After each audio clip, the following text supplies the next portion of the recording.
Hello and welcome to the Movie Burrito Podcast. I'm Mac. And I'm Rami. Welcome. This is episode 2 of our new movie talking burrito eating podcast. Although we don't eat burritos, do we? I've been waiting for you to bring in the burritos. We've been hosting it over my house, and I've been a terrible host. Not delivering any burritos to our honorable guest Rami. It's all good. But I think movies in and of itself is a feast to be had. I like that. Yes. I like that a lot. I like a lot. It's also good at evading serving you burritos, isn't it, Rami? It is. It's a good way of being like, it's not in literal form, like burritos is in the literal form. Yeah. Well, we're wrapping a lot into the movies and then talking about them. We're eating them in a digestible form. Exactly. In content and then regurgitating it back the way it comes out, just through our mouths instead of the other end. Yeah, like we're vomiting down our audience's throats. Exactly. We forgot the plural S. Anyway, how you been, Rami? I'm good, thanks, man. I'm pretty good. How have you been? I heard you went somewhere on your long weekend. Yeah. Went up on a family holiday, little family holiday trip over the long weekend. It was Labor Day here in Sydney, Australia, and we went up to Caravan Park and is it Cabin Park? Cabin Park, down south.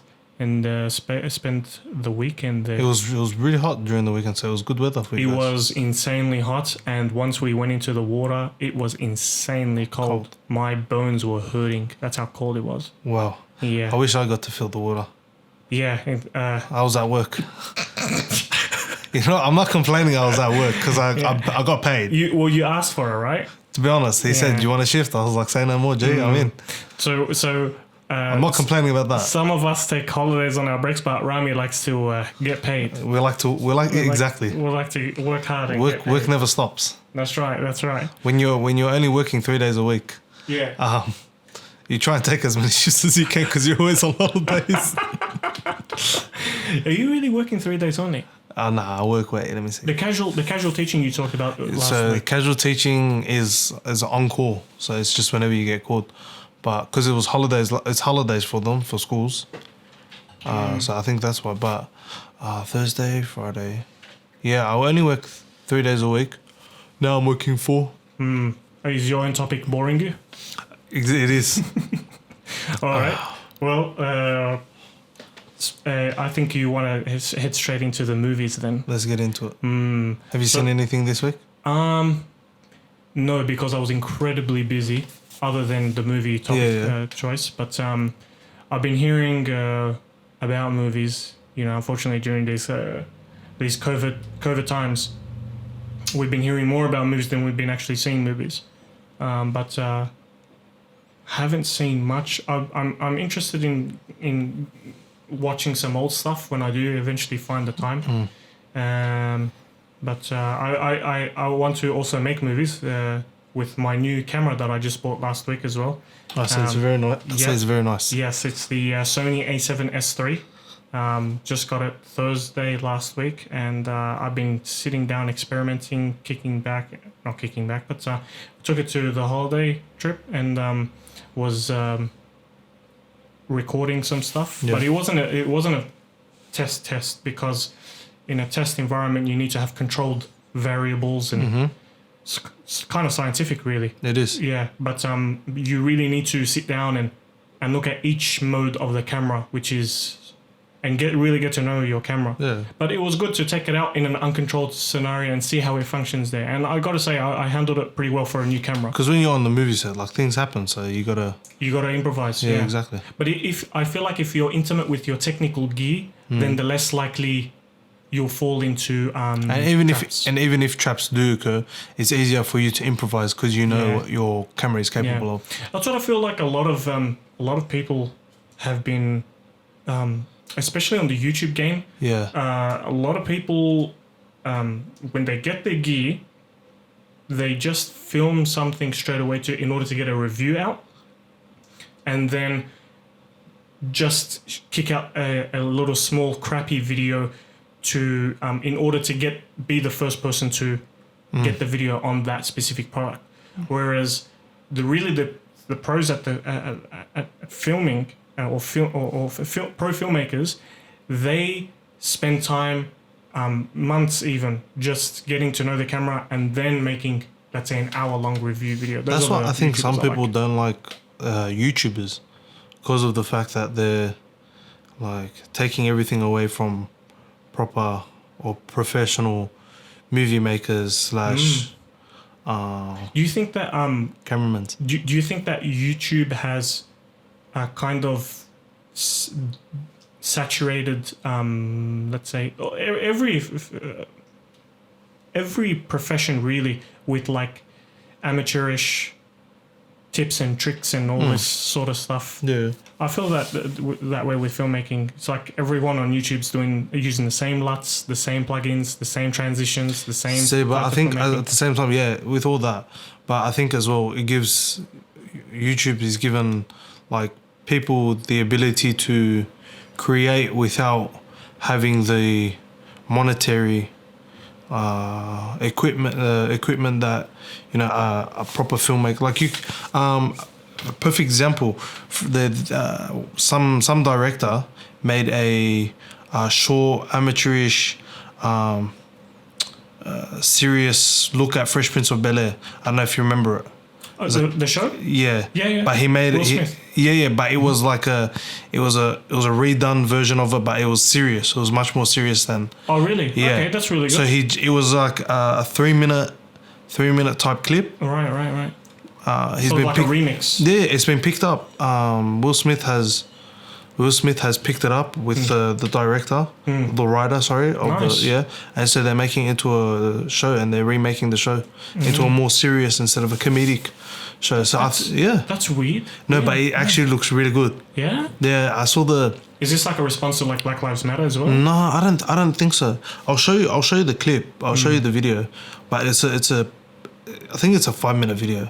It's just, you know how in the beginning of the theme, the song, West Philadelphia, born and raised, blah blah, yeah, right.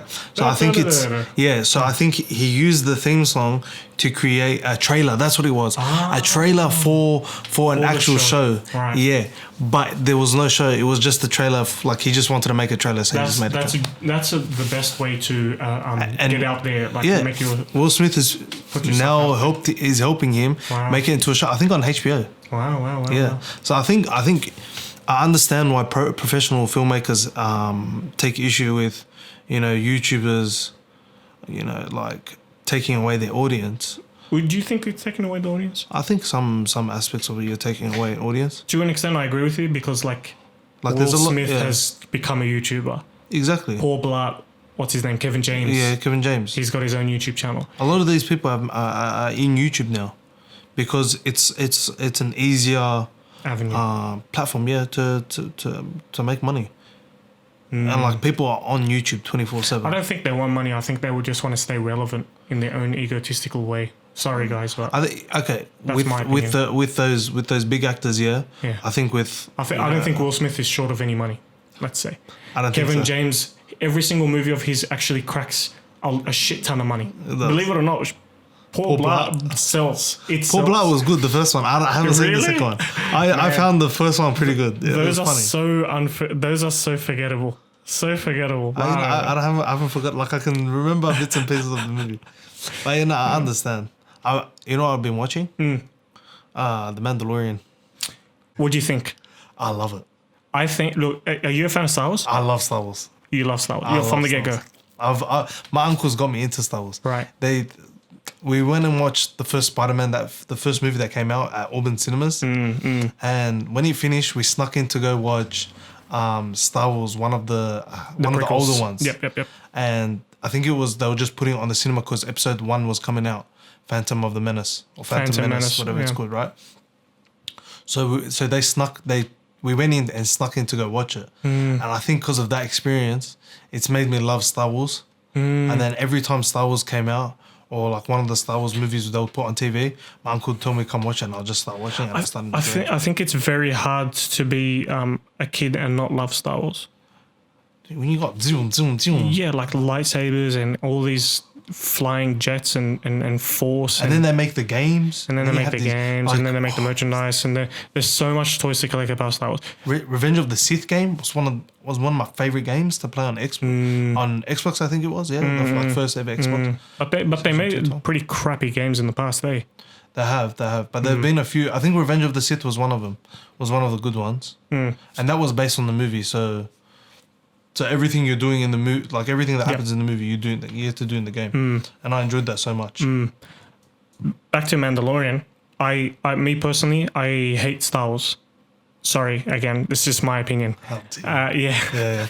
Surprise, surprise. I'm a contrarian. No, I'm not a contrarian. I just don't like Star Wars. And why don't you like Star Wars? I just hate the fact that people think it's the greatest story ever told. I don't think it's the greatest story. People claim this. And, I think it's an original story. I don't think it's an original story at all, and there's actually proof about this. Even hardcore diehard Star Wars fans would show you the inspiration that George Lucas... Where did he get it from? Well, he took it from like cinema, the entire library of cinema itself, and he also took inspiration from...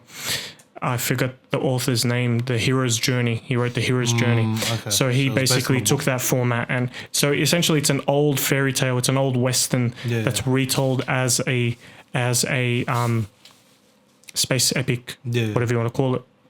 But the thing that made Star Wars what it was in 1977, the first Star Wars, was that it was a Western at heart. You know what I mean? Yeah. It's got people in the middle of the desert. It was a space Western. And this cool guy called Han Solo hanging in the tavern. He's a bounty hunter? Yeah. I'm not sure. I forget. And all this stuff, about like, clear inspiration from Westerns. And then you have inspirations from Japanese Kurosawa movies. George Lucas will openly tell you that I ripped. I think the lightsabers, like they act as samurai swords. And then he took from also Eastern spiritual customs, which ego the Force, and all this sort of stuff. At the core of it, it was simple. Star Wars was simple. The only thing that made it special was the effects. But I can hate Star Wars all I want, but I cannot deny the first Star Wars was a good story. Wait, which one? The old first Star Wars or the first Star Wars as in Phantom Menace? No, prequels aren't old. They're just... I know, but because you know how it's backwards? Yeah, that's George Lucas. Yeah. To be honest, I love that. Yeah? I love it. A lot of people hate that. I find it so cool. Okay. To me, it mixed me up because as a kid, I was like, "Hang on a sec, what are you talking? This is Luke Skywalker's. Why does the 1977 footage look so shit? If that's number 4, it really confused me at the beginning. I found it like so cool.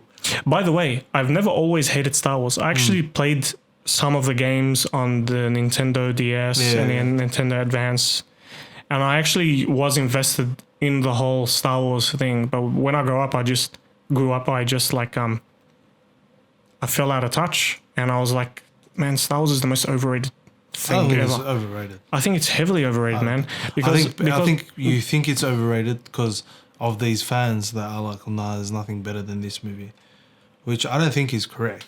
Look, they're good movies. I find them great movies, but to say it's the best movie ever made. Not really, man. I don't know. Like I just find it like I find the whole Star Wars to be like childish and silly. And to be honest, the Mandalorian. Yeah, well, jumping to the Mandalorian. That is hilarious of a movie.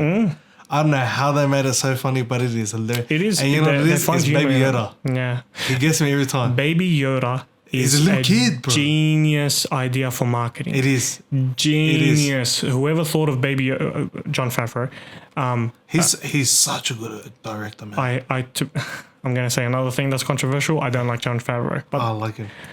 That's another conversation. Anyway, Baby Yoda is what Baby Groot was to Marvel.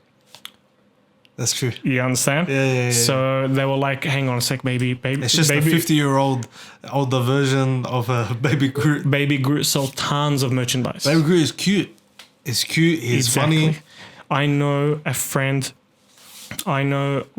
who's like ultra conservative, ultra traditional, religious, whatever. He watches movies, and he happened to watch Guardians of the Galaxy. He owns one figurine, baby Groot, in the pot plant. That's it. That's so cute. Genius. It Genius is. marketing. And then they were like, Disney was like, Baby Yoda. It's actually smart. then literally their eyes, like, you can see the dollar sign growing inside their pupils and whatever. But you can't, to be honest, you can't hate him because Baby Yoda is, look, if they He's made, essential to the plot.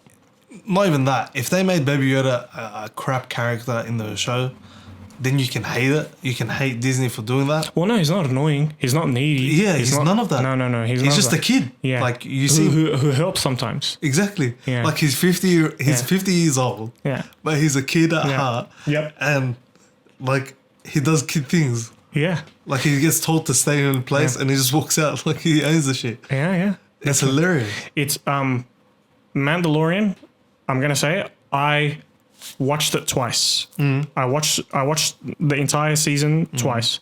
I watched it the first time. I was like, this is actually pretty good. Why? Because it's simple. It's not related to any of the Force bullshit. It's not related to any of the Star Wars bloat. It's not related to any of the main storyline. Yeah, the rebellion and all this crap. It's just got its own story. Werner Herzog? You know Werner Herzog, right? Can't remember.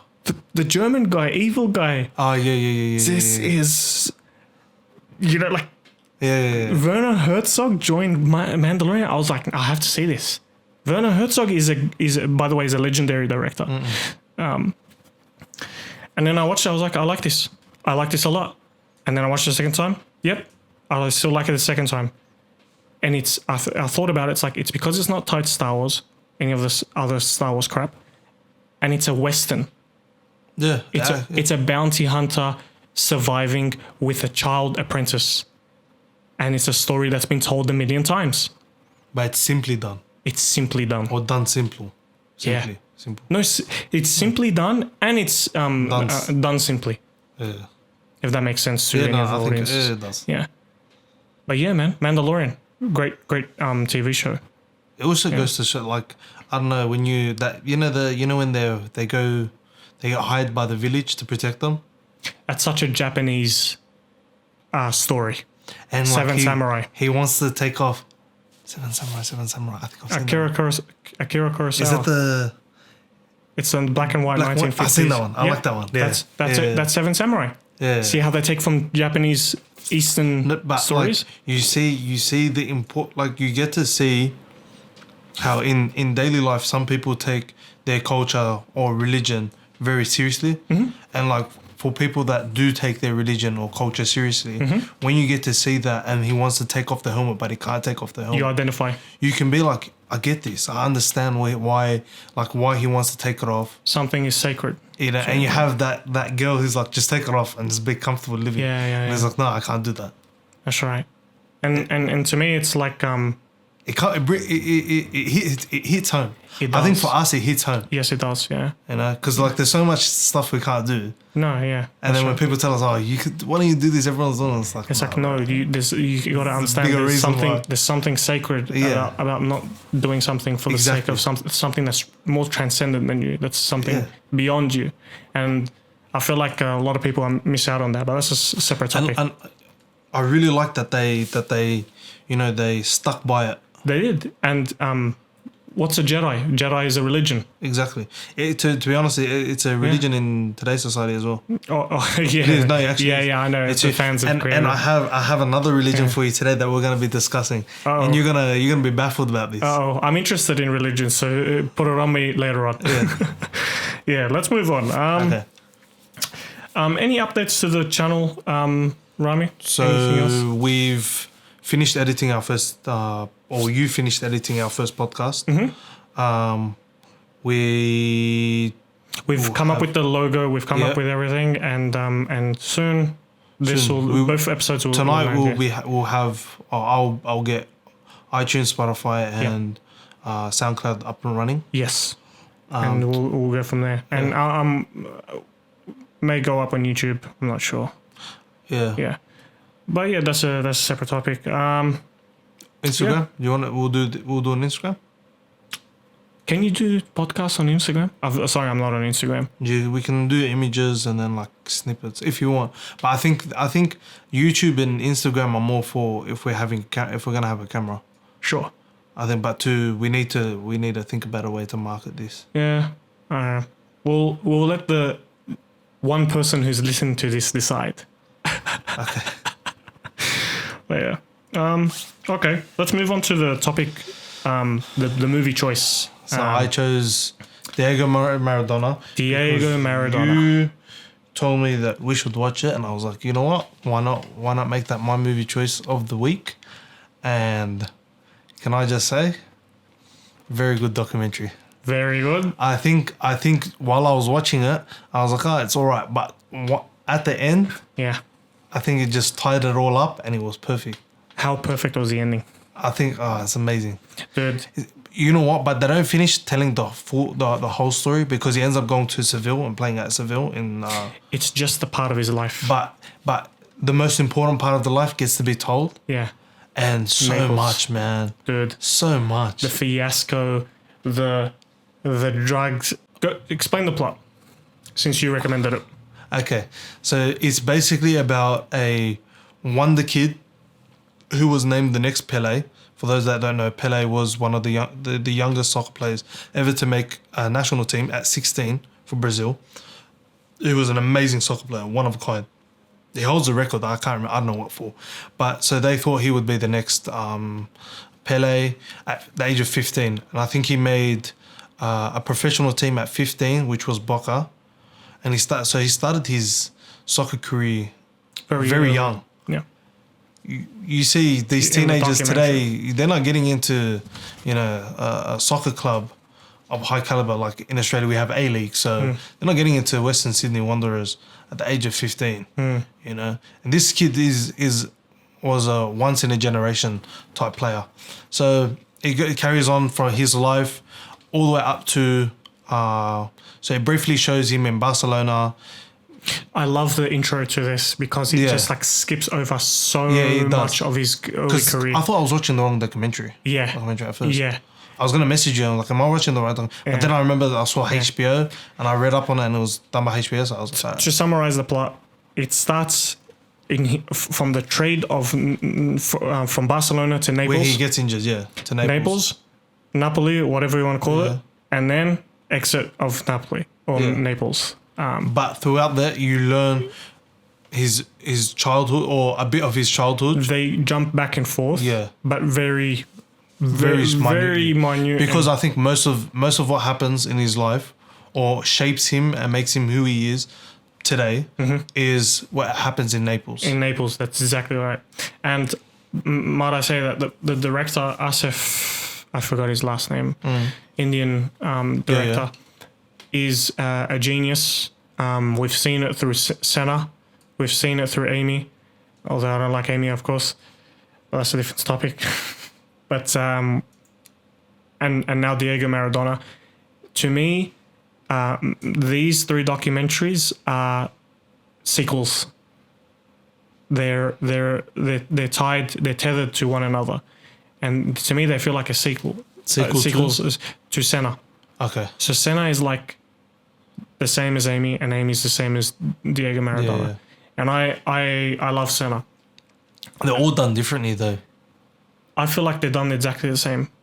I'll explain to you why after the spoilers, but they just the editing, how he's able to take hundreds of thousands of minutes of footage and just like chop it into find that one shot of Diego Maradona giving that reaction that he needs.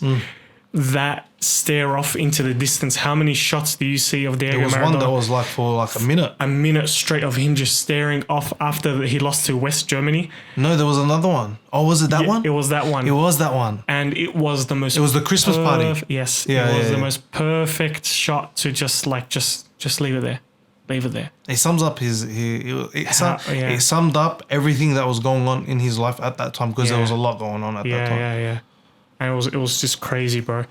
But yeah, fantastic score. The choice of music that they choose throughout the documentary, very sparingly. Sometimes it goes through like pockets of silence of just them talking or interviews, B-roll footage, stock footage. And then one significant moment happens. Let's say he finally gets the breakthrough with Naples, the team finally gets the breakthrough, and then you get this sudden rising tone that comes along with it, or some like sinister thing is happening in the background. And then that's when the music comes in. It's not used every single second of the documentary. Not Tenet blasts your audience members with blow your ears off, trumpets and whatever you want to call it. But yeah, man. What did you think of his life that was discussed in the movie? How did you like? See, when you watched Amy, right? You were like, did you enjoy the documentary? Which one? Amy.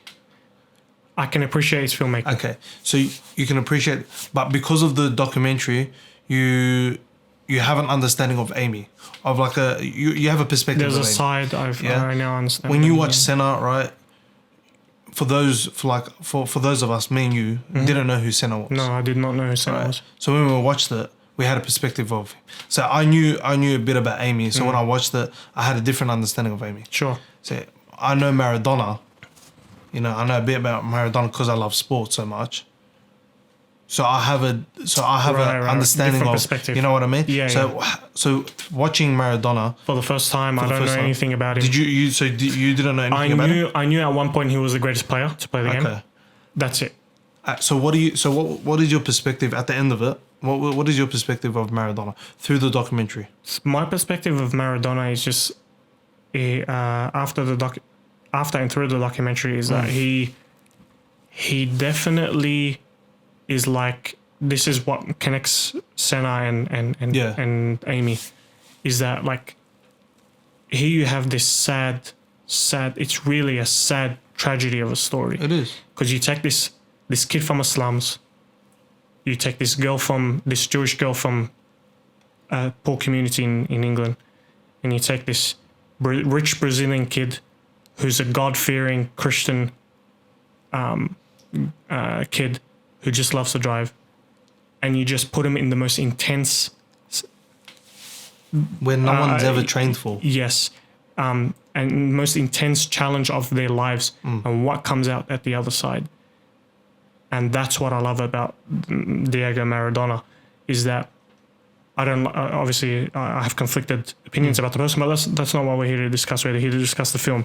But the person, because you asked, the person, I can understand. Yeah. I can understand why he made the choices he made. Although I do not identify them with them because I've never done drugs or whatever. You've never done what? No, surprisingly, I haven't. Damn. You should try it one time. Yeah, I'd like to. I hear they're serving it at McDonald's or whatever.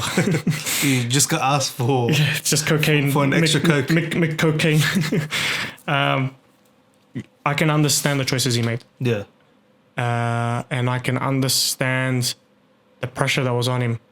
And that's what I love about these documentaries, is that, I don't like Amy Winehouse's music, but I can understand how she was going through all this addiction, and it came under the pressures of celebrityism. I just made that word up. Yeah. And it's real. This thing is real. Whatever you want to call it, this celebrityism, this deism of the celebrity. How many times did you hear the people of Italy call him the big man up top, as they say? How many times did you hear that? Many times. When he won them the Series A Cup. Yeah. They kept referring to it. Yeah. And he himself, even though he himself said, I'm nowhere near that. Yeah. I'm nowhere near that. They just kept referring it to him. And his ego was just like put through. But like at the same time, I understood him as a great player. I knew he did, I knew a bit about the drugs and stuff like that because of the World Cup that happened recently. If you pay attention and see some photos, he's still doing the drugs. As the documentary said, everyone knew he was on drugs. Yeah. And it's hilarious to see, because not hilarious the fact that he's taking drugs, it's hilarious to see like his reactions and the way he is. Yeah. But you could, you can understand why he went the route that he did. You know what I mean? He won them the cup. He wanted to leave. He achieved a lot of stuff. He wanted a break. You could tell. I think you're about to enter spoiler territory. Let's spoiler warning. Spoiler alerts. Go on. He wanted to take a break from that life. Not take a break from that life, but he wanted a break from this, as you called it, celebrityism. Yeah. Because he had won the World 86 World Cup for Argentina. So he was massive news in Argentina and around the world because that's such a big deal to win. Yep. You know, everyone wrote off Argentina as well. Yep. And so for him to win it, made him an icon. Not just in Argentina, around the world, because everyone loves an underdog story, right? Yep. Which I'll get back to as well, the idea of underdogs. And then he wins Series A for Naples, who was an underdog as well, right? Naples, what about those scenes how they're showing the other Italian clubs just like shitting on Naples and being racist and being... They're dirty, wash it off. That's so bad. Yeah. And they were mocking them for their like... medical their medical problems and how dark the people of Naples are. They were comparing them to poo, because I'm pretty sure that disease comes from like that area. Oh, really? I think maybe they have that problem, and then the other maybe people are. So another underdog is Naples, helps them improve. He just skyrockets the whole team. Italy. He puts them on the map. It goes to show as well, like one thing I just want to put, it goes to show how much one player can do for a whole team. Right. You may have a team of bums, and when I say bums, I don't mean like they're bad. I mean just players that have potential but are not able to reach that potential because they don't have someone around them that can lead them to that. You know what I mean? You bring one player.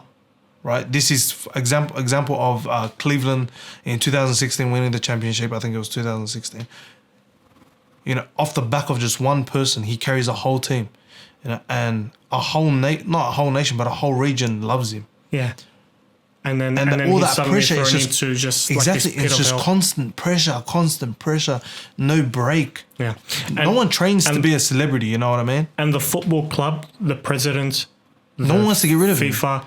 It's just politics, and they can't let him go, and because he's making them he's making the money. Two, he's bringing legacy and history to both a nation and a club. Yeah, which is hard to get and it's hard to do. You know, and when you get that one player, I understand the president and I understand FIFA. You want to keep him no matter what. Like, you don't want to let him go. Like, this is someone who's done so much for you. But at the same time, like, you have to separate business and human interaction, if that makes sense. You have to separate the business idea and what's best for a person. So that's what I'm saying. Like, you have to separate that, and I understand why you don't separate it. Soccer is played different in every region. Right, in every country, soccer is played different. You know, some countries play soccer very tough and very violent, like Italy was. Right, some countries you play soccer at a slow pace. You know, it's more mental mind games, set plays, blah blah blah. Right. Some countries it's fast paced. It's not even tough. It's just fast paced. Ba ba ba ba ba. They're just playing hard. You know, you see Maradona having to transition and having to change his whole game. Yeah, just because he entered a new environment. And he realized that what he's doing is not working. Yeah. Not only did he have to change his game, let's look at it from a psychological perspective. He has to change his mindset. Dude, I love the quote that his trainer gives. He says, Diego, I will go with him all the way. Maradona, I don't want to know him. But Maradona is why Diego is there. Maradona is why Diego is there. Exactly. And I love that quote. And I love it. I think a lot of sports, I think every I think a lot. I wouldn't say every. I think there's many sports players that have to do that or have that in them. They're a different person when you see them at home. Yeah.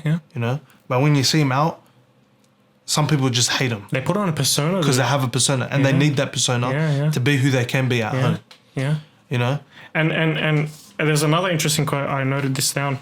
I love what he says. It's during nearly the end.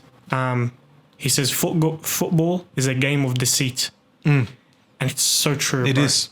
It's so true. It's just he's the handball that he makes. Literally, you know what that's called? What is it? It's called. I'm pretty sure. It's called the hand of God. Really? Yeah, because it was what helped them win the. I'm pretty sure that's what it was called. The referee didn't see it, and it's a known thing in soccer and sports all over the world. It's a known throughout history. Yeah, and people like I've done it playing amongst friends as a joke. Yeah, you know, you do people know what I'm talking about. Yeah. But yeah, it's a known thing. It's called. I'm pretty sure it's called the hand of God. It's because what gave him the momentum to win at 2-0. It was an insane tactic, bro. And you can tell like he exemplifies that football is a game of deceit quote through his party life. The way he handles himself with his girlfriend. He has a child. He tries to I think his wife at the time, he tries to neglect or tries to say that he's not the father of this child and all of this stuff, and he really it's a brilliant psychological a case study of a character. Yeah. It's like he was playing soccer, but in the real world and on a bigger pitch. I like that's that. what you can say. Yeah, I like that because it was like there was a lot of stuff was deceit. Yeah. A lot of it was deceit. And the ending tied it up. I want to wrap up this this review with interpretations of the film. So I feel that at the end of this movie, Asif did something with the character of Maradona, and that is at the end, Diego killed off Maradona. You know? Yeah. And really this isn't the movie about the legacy of Maradona. This is a movie about the death of Maradona. And that's why I feel like this is, jumping back to the original conversation I had with you, this is tied to Senna, Amy, and Diego Maradona. Yeah, Diego's still alive. But how many voiceovers do you hear of actual Diego speaking in the documentary? Very few. It's all about the footage, the trainers, the journalists, the presidents, all these people speaking. Yeah. You don't hear much of Diego throughout the entire interview. And if you hear the way Asif was speaking... Asif or Diego? Asif, because I was watching a lot of interviews about this stuff. You hear the way Asif was speaking. Excuse me. He was, when he'd interview Diego, he said a little bit of Maradona came out of him just to trick Asif, because Asif would ask these really personal questions. Maradona would come out of Diego and he would poke at Asif. What are you trying to say? What are you trying to ask? Are you really asking that? And that's what Asif said. Then Asif was saying that, you know, what was he like? He was a nice guy. He was a humble man. He was very welcoming. And essentially, if you look at the beginning of the movie, Diego was that, who was shy. He wasn't wearing these expensive fur clothes, coats and all this stuff. And he was like, that's what Diego was before he became what he was in Naples.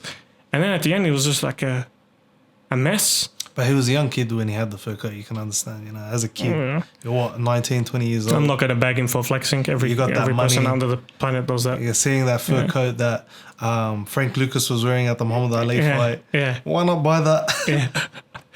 But yeah, man, like I feel like it's about the death of Maradona and how Maradona killed himself. That's my interpretation of it. That's a pretty good interpretation. I don't know. I thought about it more in that they said it at the end. They said something about Diego Maradona was not a soccer player anymore. He was just a myth. Yeah. And that's how I found it. It was that he was a myth that if you saw, you appreciated him and you understood and you loved it. Yeah. On the pitch. Yeah. But if you saw him off the pitch and you didn't have anything about him, you would think that him being that soccer player, him being who he was on that pitch, was just a myth. He was just a party goer who just constantly took drugs, had heaps of women, and just lived his life to quote unquote the fullest. That's how I saw it. It was this. I love that quote. This legend is a myth. Myth, yeah. That no one believed, because to be honest, when you saw him play, it's amazing play. It is. Yeah. It is. Because I'm a defender, as seeing that, I was just thinking about how can I defend this guy. That's how I was thinking about when I was watching him dribble. Okay. Well, we both liked it. But yeah, I loved that documentary. It was a good documentary. What would you give it out of 10? I would give it an 8.5. Push it up to a 9. Very good. That's a high score. Yeah. I'll give it a 9. Up to a 9. Yeah. I've watched it so many times. To be honest, I've wanted to watch Senna again. Yeah. Senna. I gotta find the time. Senna will be a different discussion. Yeah, Senna's a 10 out of 10 documentary, I think. Don't give it away now. I'm just gonna put it out there. That's what I think. It's like Godfather 1 and 2. Yeah. Both 10s out of 10. We all know that. Yeah. Can't argue with that. Yeah. Well. What else have we got going on? We've got a last topic. Segment. Yeah. Okay. We've got a debate, or let's say an argument.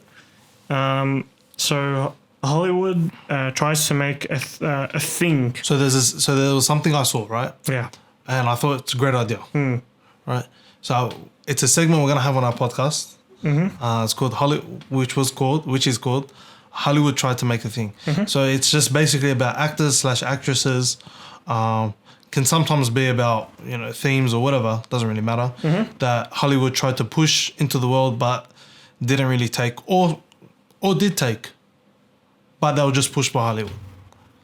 Do you have one? I do have one. Okay, let's go with I have two your actually, and they're both Aussies. Okay. Bloody makes me depressed. But anyway. Go. Sam Worthington. Yep. And who was the second one? Oh my god. I want to know the second one. Should we discuss Sam Worthington? I want to know the second one. Second one is Captain Boomerang from Suicide Squad. What's his name? Oh, he's been in a few movies. They tried to make him a thing. He's been in a few movies, if I remember correctly. They were pushing him as an ex-Hugh Jackman as well, and all this crap. And Sam Worthington is. You think he was unsuccessful or successful? What, Sam Worthington? Yeah. Jai Courtney. Jai Courtney is Jai Courtney? Yeah, no, he's still a thing in Hollywood. He's not a thing, mate. He's not a thing. Look at his IMDb list. Here he goes from being first build to like... Yeah, Jai Courtney is still a thing. Terminator Genesis. They try to make him a thing, just like Sam Worthington. He's in the next Suicide Squad. As Captain Boomerang. Yeah. He first came to fame in the Die Hard franchise. Good Day to Die Hard. They tried to make him replace Bruce Willis. No, he was the son of Bruce Willis. Replace Bruce Willis. He got him in the Divergent series. Oh my god. And Terminator. Alita Battle Angel. You want to make money, James Cameron? Don't. He was in Alita Battle Angel? Yeah. That was such a good movie. Ugh. It didn't make enough money. Did it really? No. I think it was really Insurgent, Divergent. Yeah, he was all in this the crap. Divergent. What the Vine? I Frankenstein. Frankenstein? Oh, what a... I Frankenstein. I don't remember that. Jack Reacher. Jack Reacher, which is a TV show now. Anyway. Okay, we'll go Sam Worthington first. Sam Worthington. Do you think he is or was successful? He was never successful. You don't think so? No, he just had one movie and which was what? Avatar. Avatar? Yeah. Yeah, was that his first movie that he was in? I don't know, but it was his. Was his movie that made the Hollywood executives think, "Oh, this guy can replace Leonardo DiCaprio," and then they put him in everything. Did they really think he would be the next? Dude, Avatar made a shit ton of money. Of course, they're gonna bank on him. was the highest grossing movie. It was of in all Clash time. of Titans, which was good. The Wrath of Titans was Clash trash. of Titans was awful. It was good. It was a good movie. I remember seeing that when I was We were the same age, so it was. I watched it in the cinemas. I'm pretty sure I was probably like 12. that's 13. why I think it was a good movie. And I even hated it when I was young. It was all about killing Medusa, right? I don't know. I think it was all about killing Medusa. So Wrath of Titans was trash, and I don't even remember watching it. And I know it was trash. what else? Sam Worthington. What else has he been? Sam Worthington. I think he wasn't unsuccessful. I don't think he wasn't successful. I think he was pretty good. Sam Worthington. They tried to make him the next Terminator. He's directed a few movies. Really? Yeah, which was He couldn't. No one wanted to cast him. No, he's directed some good movies. Man on a Ledge. Yeah, that was apparently very good. No, I heard it was shocking. Really? Hacksaw Ridge? You can't complain to me about Hacksaw Ridge. Hacksaw Ridge, he was like half a role. Okay. It was half a role, bro. Okay. The Hunter's Prayer. Okay. Everest, which was I haven't seen. I heard some very good things about that. Bro, Avatar has 4. There's 4 Avatar movies that are supposed to come out. Wow. Look, the only thing I like Sam Worthington in, Yeah. you're gonna be surprised. Okay. I actually like him in the Call of Duty games. Oh, he was in the Call of Duty game. Yeah, I actually like him in the Call of Duty games. Oh, yeah. He's directed. I'm pretty sure he directed a movie that I watched recently that was really good. Mm-hmm. I'm just trying to remember. Oh, he was in Unabomber on Netflix. That was a really good show. Yeah. It was about the Unabomber. Okay. Do you know who the Unabomber was? So he was some big series bomber, I guess, or bomber series. Uh-huh. Like the criminals that go on series. What are they called? Serial. He was a serial bomber. I was trying to look for that word. You know that thing that people do that I can't forget at the moment? He was a serial bomber. That's what he was. Anyway, let's get to the argument. So I think Sam Worthington was pushed as a thing. And you don't think he was successful? Ever. Except for one movie. Avatar. I don't know. I think, I can see how you think they pushed them, and I think they did try and push him. What do you think now? What other actors? I don't think we should overdo it with this because we have a segment of it now. But don't you think we should change it up a bit every episode? You want it? Have a different topic discussion. I'll tell you who. Okay. Lindsay Lohan. Oh yeah, Lindsay Lohan. That was the first thing I thought about. Oh my God, Lindsay Lohan. Lindsay Lohan. They tried to make a thing. Yeah, but she was a good actress. She was good when she was younger, yeah. And then in Freaky what Friday. happened to you, poor girl? And then in Freaky Friday. I have someone in mind who was really good, but they disappeared and then now like off the rails. I'll get to her. But yeah, Lindsay Lohan. And then they tried to push her again in I think a few B-graded or C-graded movies. But she didn't really. I think her lifestyle was just too crazy for her to be in movies. Yeah. I guess. Amanda Bynes. Who's that? She's the man. Don't know what that is. You don't remember that? No. She was in Disney. Like she was a Disney kid. Yes. She was a Disney kid. Amanda Bynes was in every Disney kids and movie. They pushed her, and she was a thing. She was a thing. She was such a good. Bro, I loved her, and she's the man. Yeah. That was such a good movie. I found Channing Tatum in that is hilarious. Channing Tatum should sound like a girl right now. I do, but Channing Tatum should only do comedy movies. Honestly. You sound like a teenage girl gushing about the favorite Disney movies as a child. Because I remember watching it as a kid. And I'm like, bro, this movie is so good. It's so good. Legit, Channing Tatum should only be in comedy movies because he's only good in comedy movies. I have an older brother. He's a year older than me. He's 26, 27. I don't know. He's a year older than you, but you don't know how old he is. How old are you? In 4 days I'm gonna be 25. So he's 26. Yes. 26. I forget because he's somewhat more of a year older than me. Oh, okay. Yeah. I know him to be the most masculine, grubbiest bricklaying, laboring Person you know. scrub on the planet. Yeah. And he's one of his favorite movies, which he watches over and over again. His Notebook? No. It's What a Girl Wants, Amanda Bynes. No. I swear to God, I could not believe it. Sometimes I'd watch him. You know what? Sometimes I'd watch him watching it. You can't deny a good movie. It is a good movie. You can't hate him for it. You know, my uncle. You know that Amanda Bynes movie, right? Yeah. What is it? What a Girl Wants? She moves to England.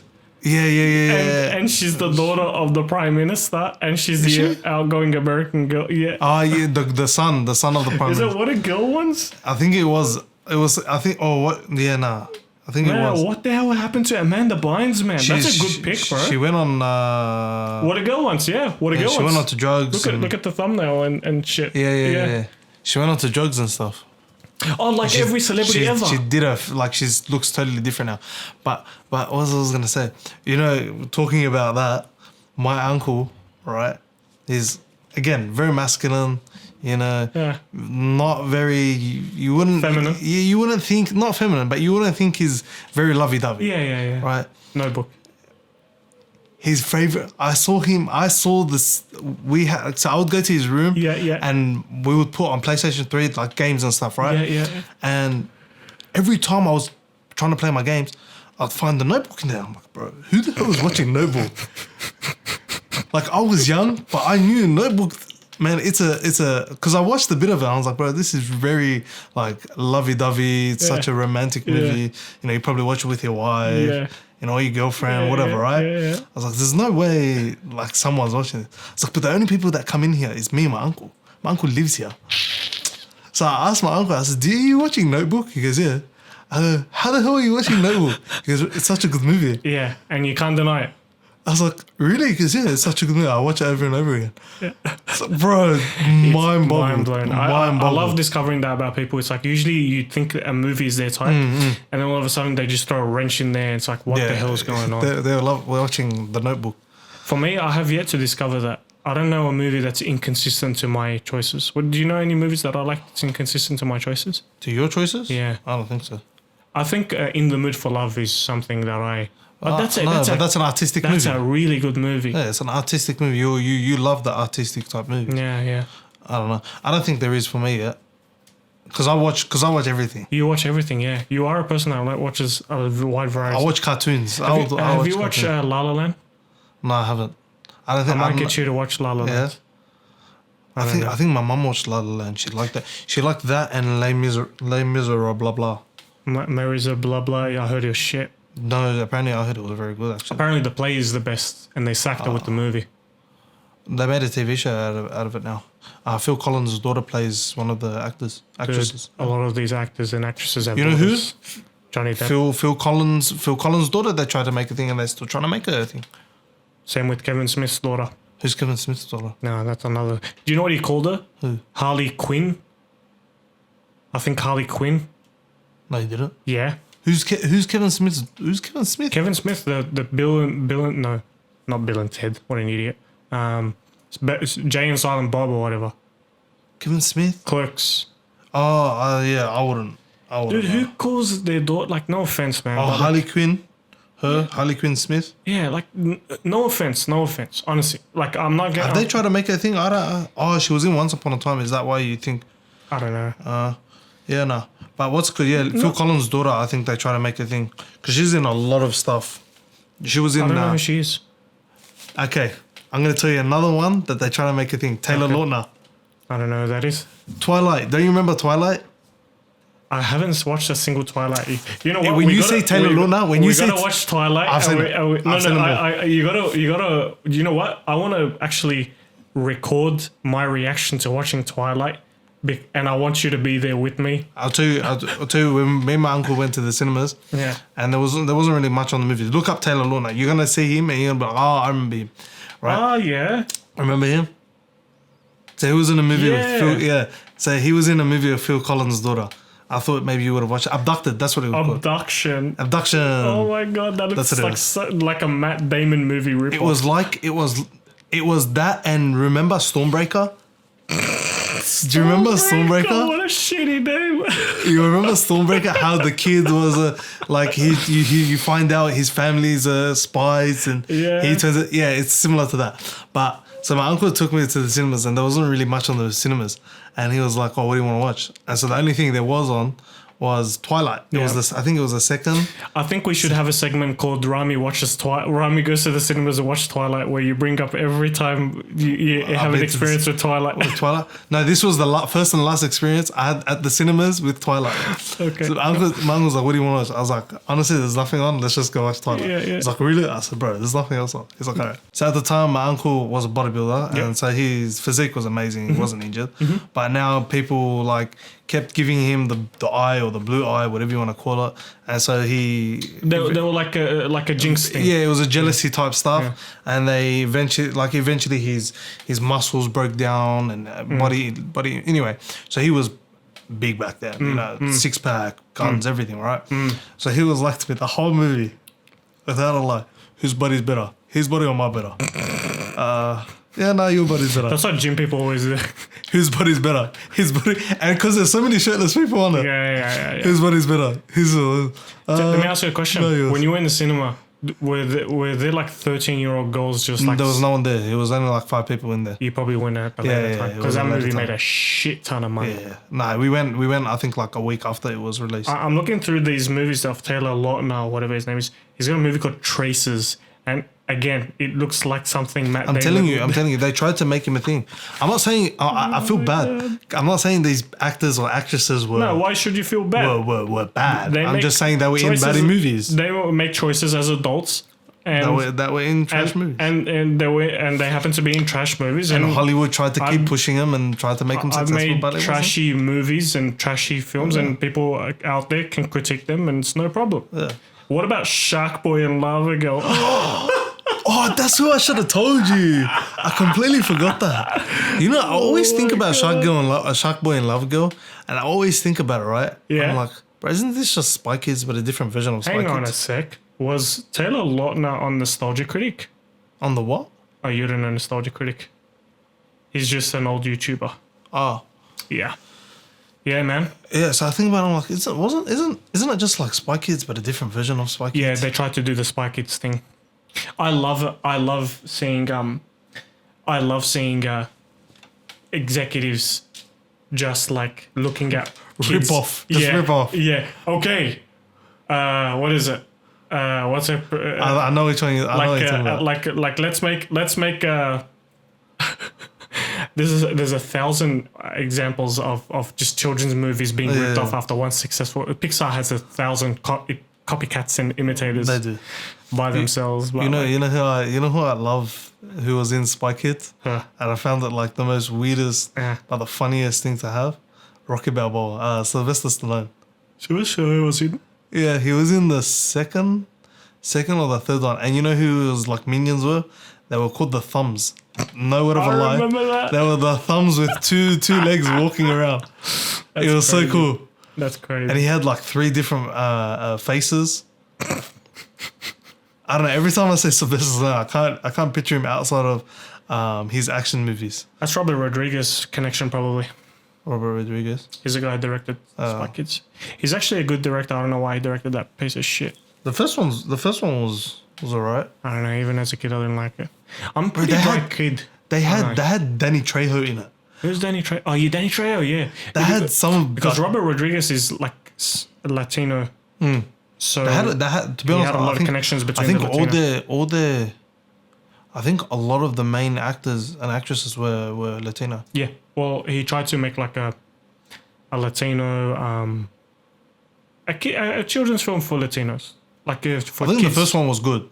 And then he just went downhill from there. Yeah. I think the first one was good. You know who else? I just remembered now. Miley Cyrus. Miley Cyrus was never pushed as an actress. Yes, she was. Come on, in one movie. Yeah, she had her own show, which was really good. Insanely popular, and it was so good. You may think of me as a little girl, but man, was that show so good. No, Hannah Montana, I used to watch it. I loved Hannah Montana. Waking up at 6 a.m, getting ready for Hannah Montana and Wizards of Waverly Place. Why not? Wizards of Waverly Place was better. Debate me. Okay. At the time, because I had a crush at Miley Cyrus. Selena Gomez. At the time. It's really about who you had a crush on. And then over time, because Miley Cyrus had finished, Hannah Montana had finished, so then Miley Cyrus, yeah.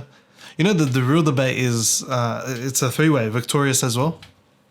The show, Victorious. You didn't know that one? That's where Ariana Grande got her start.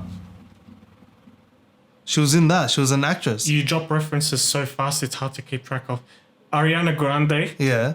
Was in a show called Victorious. So she was never only just a singer? No, she was originally an actress.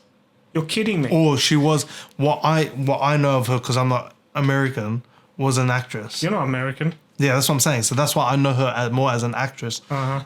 So that's why I'm thinking she was more of an actress than a singer. And then she transitioned. Then her and, remember iCarly? Yes, I know iCarly. Her and Kat had their own show. Yes. As well.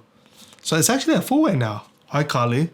This is the way we play. These are all has-beens. I know. Have you noticed? Yeah. Disney stars never make it. Only like 2 or 3. Who made it from there? Let's think. Who actually made it? Britney Spears. Britney Spears? Britney No, Spears. I'm talking about... Did she make it though? Look at her now. I guess so. Yeah. Justin Timberlake. You can argue. Ryan Gosling. Yes. He was a part of the Mickey Mouse. Christina Aguilera, I think, was part of it. Christina Aguilera, yes. Was part of the Mickey Mouse Club. Yes. There was someone else. There's 1,000, bro. Yeah. No, but I'm thinking about those. Selena Gomez is the only one that made it out of them. Selena Gomez. Well, Selena Gomez is pretty interesting, bro, because like she's been in like an artistic film like Spring Breakers. And then she's actually still doing good in music. And she's not selling out like Miley Cyrus. And she's got heaps of deals. She has a deal with Puma. She does sneakers with Puma. What's with athletes and deals with Puma? First Maradona, now I don't know. No, a lot of them don't really go. Puma's made like a full circle. Puma's hard to get in. Like Puma's hard. I really see, but she's one of Puma's ambassadors. But yeah, so Miley Cyrus was someone that they tried to push. She had that movie Low. Don't you remember Low? That's right. That was like the shittest thumbnail. It was about like high school and I love when old 50-year-old grey-haired studio executives say, "Okay, we need a movie that's in touch with the kids. Any ideas?" And then one executive is like, "Oh, I got an idea. Why don't we make a movie about LOL? It'll sell like crazy. You should see my granddaughter. She loves her phone." And it's just like that. And then we end up with the Emoji Movie. So to put you this aside, so we have a few. Yeah. So she was in the Hannah Montana movie. Uh-huh. She was in the last song, which was... What's that guy that wrote Notebook? The person that wrote Notebook? I have no idea. So whoever wrote Notebook also wrote the book, the last song, which was made a movie. I'm pretty sure. She was in another movie called Undercover. Bolt. Remember Bolt?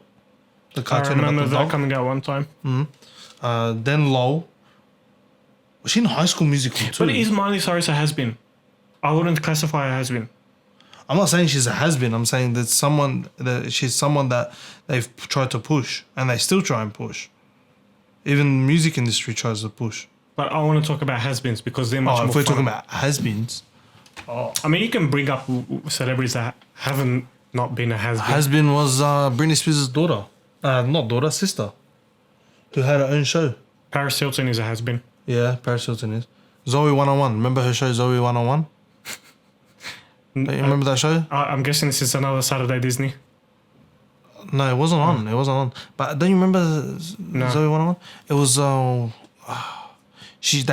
they stopped it because she got pregnant at 16. You're kidding. Yeah. Oh my god, I feel like I'm in Ellen DeGeneres show where I'm talking about celebrities, bro. But yeah. Well, what about directors? Directors? I would like to talk about directors that tried to that made one movie and just like stopped. One hit wonder directors? Yeah, one hit wonders. Oh, they can't really give you one. You can give me. You tell me. And then I'll tell you. I feel like Bryan Singer is like that. Bryan Singer? Have you watched The Usual Suspects? I love The Usual Suspects. I've heard of it. Kevin Spacey's breakout role. Yeah. If you haven't seen it, please say you haven't seen it. Usual Suspects. So I can watch it with you and see your reaction. Usual Suspects. I think I know. I've heard the movie before. The Usual Suspects. Is it about 5 criminals? No, I haven't seen it. Okay, good. It's got Benicio del Toro. Benicio del Toro is one of my favorite actors. And it's got this guy. I love this guy. Giancarlo. Tell me about this guy. Giancarlo Esposito. The chicken place in Breaking Bad. The guy that owned the chicken place. Yeah, see that guy? He's got the most minor role. I love him. Yeah. He's such a good actor. Yeah. But yeah, anyway, Bryan Singer, I feel like he's has been. Yeah. Okay. I don't like the X-Men movies. Oh, has he done the X-Men movies? Yeah, I only like one X-Men movies, which is X-Men First Class. But yeah. X-Men First Class. That's the third one, yeah? Oh, no. That's the one after. Oh, yeah, I don't want to go down the X-Men rabbit hole. Yeah. I remember I watched X-Men The Last Stand. That's one, the one with the 3, the Wolverine's fingers up, or swords up. Yeah, he was in that one. I remember watching that. Last Stand was the worst. Yeah. I remember watching that at the cinemas. It was for a birthday party, and I was like, this was trash. This is a shit movie. I remember finishing it after. I was like, bro, this is a shit movie. I don't even know what happened. I had no clue what had happened in the movie. I'm going to say one which may be controversial. Okay. But everyone's going to hate me for it. Yeah. And this is the last one. We'll wrap it up after this because we've been going on for so long. Okay. Francis Ford Coppola. It's so sad. It's Francis, so sad. I can see. I can understand why. Yeah, he had what? Godfather 1 and 2. In the 70s. No, he's not a one-hit wonder then. No, but like it's not about what wonder. He's a has-been. Well, he's old, bro. Yeah, but he's 81 years old. Yeah, but like he's 81 years old. You want him to keep writing? Martin Scorsese. How old is Martin Scorsese? Martin Scorsese is of the same generation. But how old is Martin Scorsese? Nearing 80. He made Irishman. He's 77. Come on, man. What do you mean? When Francis Once you hear 80, it's a different thing, bro. One second. Trust me, I know. I hear 80. Okay. you say that? Look at his movies in the past 20 years. All right, we got The Godfather. This is not 20 years, but we got The Godfather, Apocalypse Now, Godfather 2. I didn't know he did Godfather 3. I thought it was his daughter that made Godfather 3. No. Was it him? No. Oh, you bring up his daughter. Because his daughter is in the movie. Sophia Coppola is an interesting person. She's in the movie, and she's made a movie recently. Yep. Dracula, Bram Stoker's Dracula. Yep. The Outsiders. Look how long of a gap that is between Dracula and The Last Godfathers. But apparently that was such a good movie. Which one? The Godfather, Dracula. I've watched it. I don't like it. But go on. Okay. That was the last recognized movie Francis Ford Coppola. No, The Rainmaker. That was The Rainmaker. You don't know The Rainmaker? No, I don't know The Rainmaker. It's when Matt Damon's the lawyer and... It's not a good movie. It is a good movie. It's not. The Outsiders. Okay. What I mean by has been, in the 70s, Francis Ford Coppola... Yeah, no. I'm looking, and I can understand your argument. Francis Ford Coppola reigned king in the 70s. Yeah. There is no dispute about it. It's saying he did the Maria Antoinette. Wasn't that his daughter? This is the second time you bring this up. I don't know who that is. Don't you remember? You don't know? Oh, okay. She was married to King Louis in France. She was part of the. She was during the Revolution, French Revolution. That's why. It's based on her life. But I thought it was his daughter that did it. But yeah, why do you bring up his daughter? What do you think? Because I think I want to watch that for the next week movie. What? Sofia Coppola is also an accomplished director, and yeah, I know she's a director. I don't know if you've seen it. What? Lost in Translation. I think I know which one you're talking about. Which is one of my favorite movies of all time. Lost in Translation. Oh. Probably one of the best written screenplays I've ever. I've heard about it. But yeah. An American actor, Bob Lands Don't read it out. We still want to watch it next week and. Okay, so is that what we're watching? That's what we're watching. Lost in Translation. And Sofia Coppola is a terrible actress, a brilliant director, and I don't think she'll disagree with me on that one. She made the big girl, the bling ring. Okay, from what I can see, I'm seeing some questionable stuff. Yeah, I don't know. Lost in Translation. I get your point about bling ring because it's got Hermione Granger and she's a terrible actress. We just said this before. Do not talk about her like that. I'll take your words for Lost in Translation. My auntie, who I trust with movies, said Marie Antoinette was a really good movie. So I'll give it. Did she make that? Yeah. She directed it. That's what it's saying. Your auntie sounds like a smart woman. Because Sofia Coppola is good, except for Bling Ring, which has the big old. I heard that. Hermione Granger. I've heard about that one. Terrible actress. I'm about to get up and slam the door. Oh, she did Phantom Menace. Dude, you're ruining it for our audiences. We'll discuss this. We'll discuss this next week. We can. She did Phantom Menace. What do you mean she did Phantom Menace? She did not touch Phantom Menace. I'm tripping out. George Lucas did Phantom Menace. Was he a director as well? You like what I did there? I'm joking. I think it's getting so late that we're falling into drunken state. I can't believe it's been that long. Like we've been talking for that long. Right? Yeah, anyway, I think it's time. Thank you for joining us on this long-winded podcast. Yep, thank you very much. Probably cut out half of it anyway. I hear you. I think you would. Yeah. Anyway, I like this free talking. It's you don't have a time. I don't have to I'm not obligated to maintain a persona for anyone. You know. Anyway, that's it, I guess. Thank you very much for hearing, listening, and bearing through our ramblings. We promise we might make things shorter and not diverge a lot. Yeah, I think we diverged too much. Diverged too much about I seen that guy in some movie that I remembered, and then I don't know who that guy is. Please explain to me the details of every single celebrity. Anyway. Talking about me? No, me. I'm talking about me. I'm like, I don't know that guy. Please explain more. Oh. All right. All right. Thank you. Thanks. Bye. Bye.